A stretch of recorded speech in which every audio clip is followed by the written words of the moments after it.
It was the happiest day of my life. I was finally going to his concert. We were trudging back home when I met you in the car. Saw nothing, heard no nothing, and my heart, whoa. Hi, I'm Stacy, and this is my crazy story of spying on my crush and finding out his biggest secret, and the love of my life. After the concert, as we made our way home, my friend stopped in the parking lot to take pictures. Hey, get off! That's Russell's car! I noticed she'd left a speck of dust on it, and I started to clean it off. Oh gosh, Stacy, get a life. It's not like he'll ever notice you. I turned around to see Maya, the school queen bee, looking down on me. I told her she was wrong. We're totally friends. Are you now? Then I don't suppose he'd mind giving you his jacket, would he? He wouldn't mind at all. Great then. Ask him to lend you the one he was wearing tonight and bring it to school tomorrow. Or else. With that, she was gone. Oh no. What was I going to do? Stupid, stupid, stupid. I was so mad at myself for playing right into Maya's hands. Just then, I saw it. The key to my reputation. My only salvation. I knew what I was going to do. The trunk of the car was unlocked, and I climbed in. From there, I got into the back seat and grabbed his jacket, and immediately I decided to smell it. It smelled just as I imagined, like expensive cologne and aftershave. I couldn't believe I was in the back seat of Russell's car. I would tell our grandkids about it. Just then, the car beeped. Horrified, I looked outside the window and saw Russell heading towards me. I had to hide. He was too close for me to get out. I had no other option but to crouch down and pray he would just take something and leave. To my utter horror, though, he got into the car and started to drive. Oh no, I was sure I would get caught now. Just as I was thinking of letting him know I was in his car, he got a phone call. Hey baby, I'm on my way to pick you up. Can't wait to spend the weekend with you. I felt my heart drop. Russell had a girlfriend. I should have known. Someone so perfect couldn't possibly be single. From the conversation, I learned he was going to a cabin just outside of town with his girlfriend to spend the weekend. Then something even worse happened. Russell put on some music and started singing. That voice was not Russell's. Well, it was Russell's, but it wasn't his onstage voice. His onstage voice sounded like all the angels had come together to throw a rockin' party. This sounded like a walrus dying and giving birth at the same time. While I was still reeling from the discovery that Russell was nothing but a catfish, he received another call. This time, he didn't answer immediately and held his breath. I could tell, even from my hiding place, that he was tense. When he finally answered, the voice at the other end sounded robotic. You got my money? The turnout at the last event wasn't as big as I'd expected. I'm a little short. I need some time to figure it out. You have until Tuesday. In the back seat, I was freaking out. I'd only wanted a stupid jacket. I did not want to know my future husband was a catfish who couldn't sing to save his own life, and he was involved with criminals. Finally, Russell started slowing down and pulled the car to a stop. Thank God. Maybe he'd leave and I could get out. Just then, he reached over to the back seat to get his jacket and jumped when he touched me instead. Not quite the electric moment I'd imagined our first touch to be. Who the hell are you and what are you doing in my car? Before I could even say a word, he glared at me. Stay down and don't even breathe.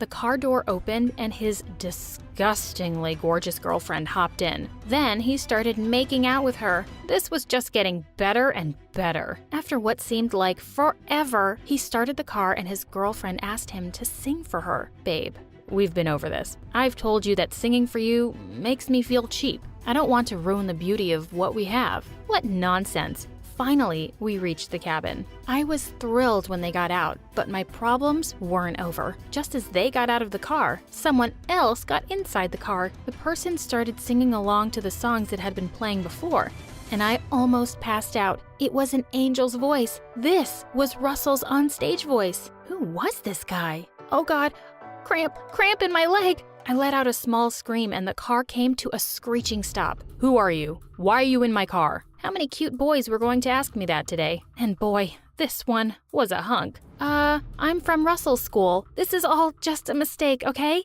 Please don't tell anyone. He looked a bit worried. You heard me, didn't you? I won't tell anyone. I just want to go home. He nodded slowly and started driving again. We got to the cabin. He got out, and I waited for a minute before opening the door. As soon as I stepped out, I was pushed to the ground. Glaring down at me was Russell. "Come inside. We need to talk." A huge bodyguard outside gave him a slight nod, but completely ignored me. The other guy, the real singer, was nowhere in sight. Russell led me to a private room and turned to me angrily. "So, they sent you to spy on me. Who set you up for this?" "Russell, I have no idea what you're talking about. I wasn't spying on you. I was just trying to steal your jacket. But it was a dare. Maya dared me." He didn't look convinced. Just then, his girlfriend showed up and accused Russell of cheating on her, but he told her to shut up. She just stared at him in shock. "Which one of you is involved in this? I need to know right away. I'm sick of this drama." She looked just as confused as I felt, but Russell locked the door. He said nobody was leaving the cabin until he knew who was blackmailing him. I told him I didn't know anything and begged him to let me go because my parents would be worried by now. His girlfriend started crying and asking him what was wrong. Then she turned to me. "You witch, what have you done to him? He's never talked to me this way before." Just then, the door flew open and a man walked in. "What's going on here?" Russell jumped. "Dad, it might be one of these girls." His dad quickly interrupted him and laughed. "You didn't tell me we had guests over? I'll have arrangements made for them." He ordered the butler to have rooms set up for us for the night since it was too late to go back. A while later, while we were having dinner, Russell kept staring daggers at me. Apparently, he no longer doubted his girlfriend because she kept giggling and blowing kisses at him. Dumb bimbo. His dad turned to me and asked me how I knew Russell. But before I could say anything, Russell yelled, "She knows! She knows!" Immediately, the color drained from his face and he jumped from his seat. "You good-for-nothing moron. You told her? Does the other one know too?" He turned from Mr. Nice Guy into a monster in seconds. He started yelling at all of us and ordered me to go to my room. I had to get out of there first thing in the morning. As I ran out of the room, I bumped into someone and fell down. "Oh, hi, it's you." He quickly shushed me and pulled me up. "Hey, yes, it's me. But don't let his dad know you know me." He was still holding my hand, and I was pretty sure I wasn't imagining the sparks between us. Just then, Russell's sister burst in. "What the hell do you think you're doing? Get away from him." "Hey, chill out. She fell and I was just making sure she wasn't hurt. I'll just show her to her room." I could feel her eyes drilling holes into my skull as I walked away quickly. On our way up, he introduced himself as Aaron. He said he was the son of the butler. Russell and I, we grew up together. We used to be great friends. Just as he was about to leave, the power went out and I screamed. I hated the dark. "Aaron, are you still here? Oh my God, don't leave."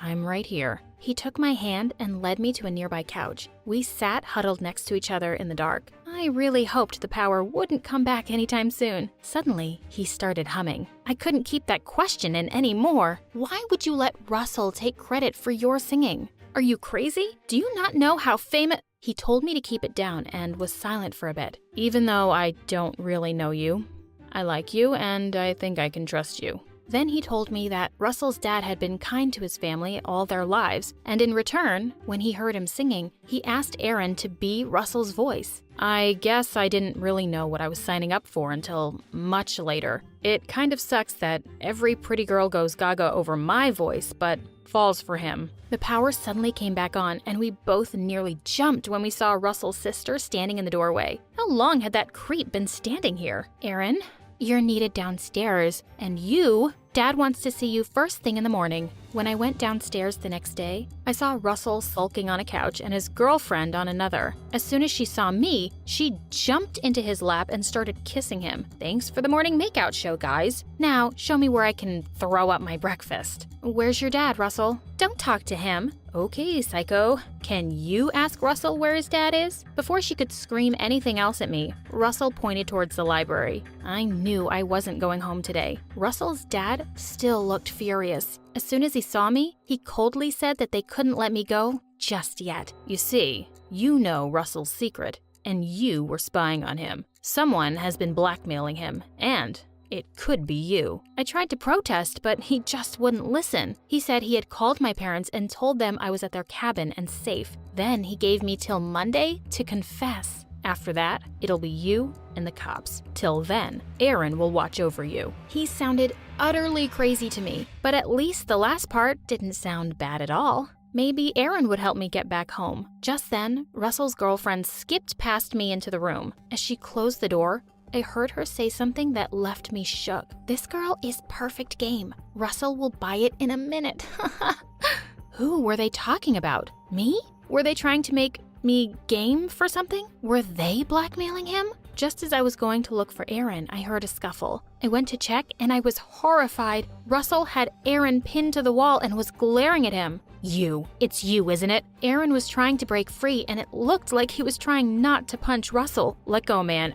I don't know what the hell you're talking about. Hey, get off of Aaron. Suddenly, I felt someone pulling me by my hair. Ow! Get off of my man. Hey, back off. He asked me if I was okay, and just as I was catching my breath, Russell's sister barged in. What the hell? Why are you clinging onto Aaron for dear life every time I see you? This witch wants all the boys after her. Why is she even here? She's here because she was spying on me. Probably for Aaron. Oh my God! It was just a stupid dare. What is this madhouse? Russell's dad burst in next, and he looked like he was about to pop a vein. What is all this stupid drama? Russell, have you forgotten what a serious mess we're in? Break it up. Aaron, take this girl to her room. Once inside, Aaron told me the craziest thing. He said that Russell never wanted to be a celebrity. He was never okay with the idea of taking credit for someone else's work. It's his dad. He loves the money. He couldn't care less about his son's happiness. Suddenly, I found myself telling him about what I'd overheard between Russell's girlfriend and his dad. Aaron didn't look entirely surprised. He said he would expect something like that from him. Then he said we had to help Russell. At this point, I didn't even want to look at Russell. But when Aaron said he had to expose Russell's dad, I couldn't say no looking into his beautiful eyes. We decided on a plan. Before everyone gathered for lunch, I found Russell's girlfriend alone and demanded to know why she was doing this to her own boyfriend. She looked at me like I was crazy. I told her I knew everything and that I wasn't buying her dumb bimbo routine. Suddenly, she started to laugh and said, "You're a smart one, aren't you?" I'd been hoping she would admit to something, but she just shut up until Russell came in and then she jumped into his arms. Dang it! I turned off the recorder. I went looking for Aaron and found him in the kitchen. No luck. I couldn't record anything. It's okay. You're smart enough to catch her another time. Then he pulled me in for a kiss. I was thrilled and I kissed him back. I knew it. Russell jumped from behind the fridge. I knew the two of you were plotting something behind my back. We both tried to explain, but he wouldn't listen. He said he knew neither I nor Aaron could be trusted. Suddenly, I lost it. I flew across the room and slapped him. Will you please just shut up and listen? He nodded, stunned. Then Aaron and I told him about what we'd heard. He looked at us in shock and screamed. He ran to confront his dad and his girlfriend, while Aaron and I followed. I don't trust any of you. Not you, not you, not you, and certainly not you. He said he knew whoever it was in the room. Aaron and I swore we hadn't done it, while his dad simply asked, how could I ever possibly hurt my own son? Russell simply burst into tears. He said ever since his mom had left, his dad had treated him just as a money-making machine. Now that I'm turning 18, you thought you'd blackmail me, didn't you? Russell's dad hugged him and swore he only did everything for Russell. Oh yeah? Then what about what I heard, huh? His dad glared at me and said they were talking about a model they had signed up to perform with Russell to get a bigger audience at his next concert. Then I told him again how I ended up in the car. This time, he either believed me or just didn't care and simply asked Aaron to take me home. Just as we were about to leave, he made a decision. Aaron, I'm quitting. From now on, you sing your own songs. Aaron smiled at him and reached for my hand. Suddenly, the door flew open. No, no, no. Aaron? How could you possibly be with her after everything I've done for you? I made him quit for you! Everyone stared in shock as Russell's sister came into the room crying. She said she'd been blackmailing Russell with the help of Aaron's dad. We were so mad to see poor Aaron cheated like that, so we decided to help him. His dad promised I could marry him if I helped. Now you have to marry me, Aaron. Well, after that, things settled down pretty quickly. Russell gave up singing and picked up what he really liked doing, fixing cars. Russell's sister finally gave up her dreams of marrying Aaron, even though it took a while. Thankfully, everyone kind of forgave Aaron's dad. Aaron himself stopped taking Russell's money and started singing in small cafes, and he was gathering a following of his own. But he kept telling them he'd already given his heart to someone else.